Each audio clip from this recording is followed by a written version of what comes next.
कि इसको, अगर मैं वही बोल रहा हूं कि 5 बार हर इंसान को अपने जीवन में इसको पढ़ना चाहिए, कि पहली बार जब वो पढ़ेगा ना उसको सिर्फ शब्द समझ में आएंगे, क्योंकि इतनी गहराई है पुराण में। दूसरी बार जब वो पढ़ेगा ना उसको पुराण के जो शब्द हैं उनके अर्थ समझ में आने लगेंगे। और तीसरी बार जब वो पढ़ेगा ना उसका जो ध्यान है वो कहीं ना कहीं प्रभु भक्ति में जाने लगेगा, कर्म थोड़ा सा सोच समझ कर करने लग जाएगा। चौथी बार जब पढ़ेगा ना 80% वो प्रभु भक्ति में लीन होना शुरू हो जाएगा। और जब 5वीं बार वो पढ़ेगा ना, आप यकीन मानना उसके कर्मों में इतना बदलाव आ जाएगा कि वो स्वयं, वो समाज हैरान हो जाएगा उस इंसान को देखकर कि इसके कर्मों में इतना बदलाव। अब इस कर्मों का बदलाव का मतलब ये नहीं है कि वो सन्यासी हो जाएगा, वो महात्मा बन जाएगा, वो ग्रस्त इंसान है। और बहुत सारे गृहस्थी ऐसा भी सोचेंगे कि गरुड़ महापुराण पढ़ लिया तो हम लोग गृहस्थी कैसे सन्यासी हो जाएंगे, गृहस्थी कैसे जिएंगे, मोह माया से हट जाएंगे। नहीं, गृहस्थी की तपस्या भगवान ने सबसे बड़ी बताई है। ठीक है, जंगलों की तपस्या से बड़ी तपस्या भी भगवान ने गृहस्थी की बताई है, कि जहां आप संपूर्ण निर्वाह करते हुए अपने बच्चों का लालन पालन कर रहे हो, समाज के लिए भी आप कुछ कर रहे हो, परिवार के लिए भी आप कुछ कर रहे हो, और उसमें से मेरे लिए समय निकाल रहे हो। ये सृष्टि बनाई परमात्मा ने, ठीक है, अब उसी सृष्टि को आप आगे बढ़ा रहे हो।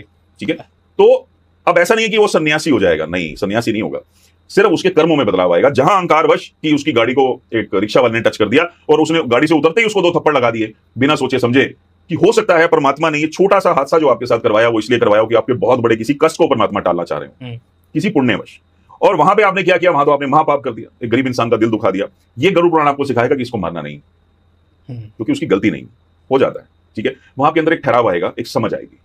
जैसे आज के बच्चों में ये चीजें बहुत ज्यादा है वरुण, कि शराब के नशे में कुछ भी करना, चीखना चिल्लाना, गरीबों को तंग करना, सताना, मारना, पीटना, है ना, कहीं भी गाड़ी ठोक देना, बिल्कुल यूं कह सकते हैं कि उनके नेत्र बंद हो चुके हैं, वो इन सब चीजों को समझना ही नहीं चाह रहे। और मेरे को लगता है इसमें कहीं ना कहीं कसूर माँ बाप का भी है, कि हम आज बच्चों को ना इन सब चीजों की तरफ मोड़ना ही नहीं चाह रहे। मुझे नहीं लगता शायद किसी घर में रामायण बार बार चलाई जाती होगी, महाभारत, कृष्णा, ये सीरियस बात है, ये बार बार चलाई जाते होंगे, क्योंकि बच्चे देखेंगे तो सीखेंगे ना कि भगवान कोई है। सिर्फ मूर्त को देख के ये समझ जाना कि भगवान है, ऐसा नहीं हो सकता, क्योंकि जब तक उस मूर्त की खासियत हम नहीं बताएंगे, जब तक हम बच्चों को उनकी खासियत नहीं बता रहे हैं। भगवान महादेव है, शिवलिंग है, ठीक है, शिवलिंग मां पार्वती के साथ संयुक्त रूप में शिवलिंग रूप में विराजमान है, ठीक है, तो शून्य रूप में विराजमान है। अब वहां जब तक हम बता नहीं रहे महादेव कौन है, आपको बताता हूं बाबा फरीद बहुत बड़ी हस्ती हुए हैं। ओके, बाबा फरीद की जो अम्मी थी, बाबा फरीद को मीठा खाने का बहुत शौक था, और बाबा फरीद नमाज नहीं पढ़ते थे। ओके, तो अब उनकी अम्मी ये चाहती थी कि नहीं मेरा बेटा नमाज पढ़े। उनकी अम्मी ने उनको लालच दिया कि आप 5 टाइम की नमाज अदा करो, अल्लाह आपको शक्कर देगा। मीठा खाने का बहुत शौक था उनको, शक्कर खाने का। तो वो डेली जब वो उनके पास में रख दें, जैसे वो नमाज अदा कर रहे हैं उनके पास में रख दें, और जैसी वो उठी उनको शक्कर मिल जाए।